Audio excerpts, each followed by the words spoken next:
We just arrived here in our property, and to this video, guys, is our weekly update on the progress of our house building construction here. And I guess we need more concrete again next week. Today they almost finished the rendering of the wall inside. What's lacking is the 2 bedrooms. So I'm working here to show you what has been done here. This is how it looks now inside. We already finished rendering here in the kitchen and in the living room, and also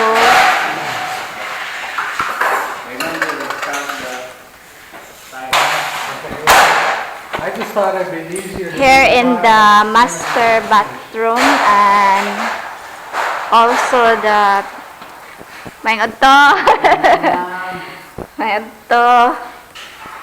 and also in the master bedroom. Gainita panahon na eh.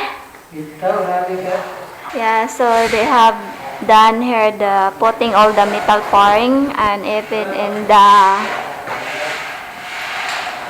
here in the bathroom they also put in the hardy flakes.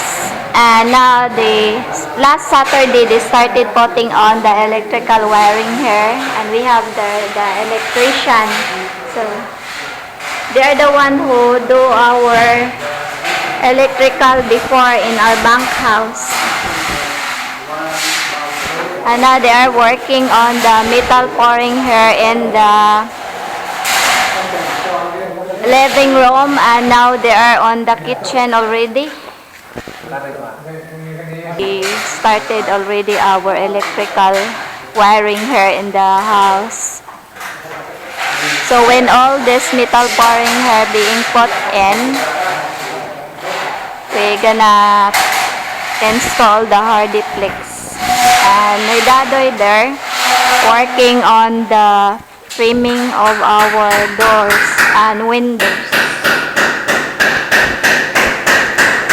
I guess the finishing of this Jack and Jill bathroom is done already, but what lacking here is putting on those metal pouring even here in the bedroom and the other bedroom.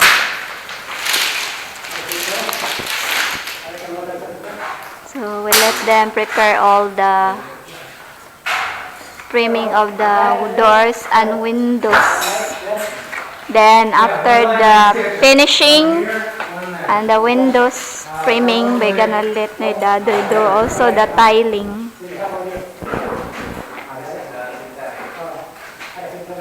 the light over the island. Yeah, that's in the center. So when I got like fruits or anything in the island, there will be a light. Plus, eventually we'll do the under the cabinet lights too. Yeah, We need a bag of tile adhesive. tile adhesive. Pila ka bag, Noy? Tile adhesive. You want to put all the tiles? I'd rather do the bathrooms Unahon ang bathroom, and then Nay. do the windows before we do the tile. Oh, bitaw na no, kaya ron kuan na po ang window. Bathroom sa unan ang tiles no ya, ang two bags Two of bags.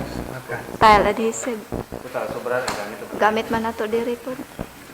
Okay. So, it's Brian and Johnny is the one now putting on the metal pouring since the other guy did not come back. Kuwangan? Pila ka buok? Locking for the pipe, 15 pieces. Okay. We're gonna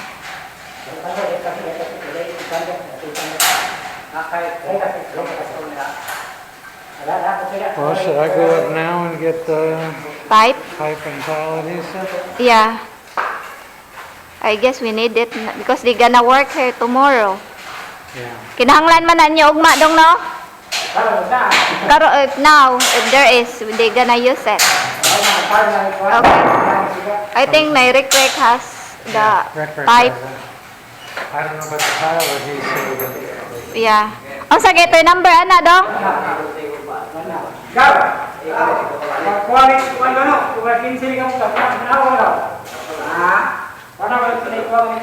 We're gonna need more pipe for our wiring. They're gonna count first. Maybe 20. You know what number is it? 1/2. Orange pipe. Yeah. Conduit, right? Yeah.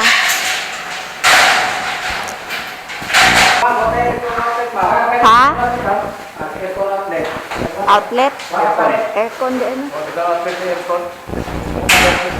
Wala pa no? We need to aircon outlet. Yeah. 25, 2 aircon outlets. Okay. Pila to ka pipe? 20? 20 pieces. Ang breaker ko no. Pito? Pito? Kaning SPO ka 30 ng SPO. Amaw na lang ay kuwang. Pito ka 30 ka 20 ra man eh. Oh, pito ka 30. Ados.